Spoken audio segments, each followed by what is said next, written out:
আজকে আমরা খুব সহজেই একদম রুট করা শিখবো, যে কোনো ক্যালকুলেশন ছাড়াই। তাহলে দেখো এখানে কি দেওয়া আছে, 289 এর রুট কত। এখন আমরা জানি না আসলে কত হবে, তাহলে আমরা কি করতে পারি, প্রথমে এই তিনটা সংখ্যাকে যোগ করতে পারি, মানে হচ্ছে 2 + 8 + 9।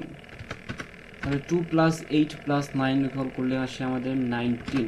এবারে আমরা যেহেতু বর্গ করতেছি, তাই হচ্ছে এখান থেকে আমরা -2 করব। -2 করলে আসতেছে কত, 17। তাহলে আমরা পেয়ে যাচ্ছি এটা রুট ওভার হচ্ছে 17। সেমভাবে যদি দেখি এইখানে আমরা কি করতে পারি, যে এখানে 1 + 9 + 6 ইকুয়াল করলে আসে 16, -2 ইকুয়াল করলে আসে 14। তার মানে হচ্ছে 196 এর রুট হচ্ছে 14। এবারে এটা যদি দেখি তাহলে হচ্ছে 6 + 4 = 10।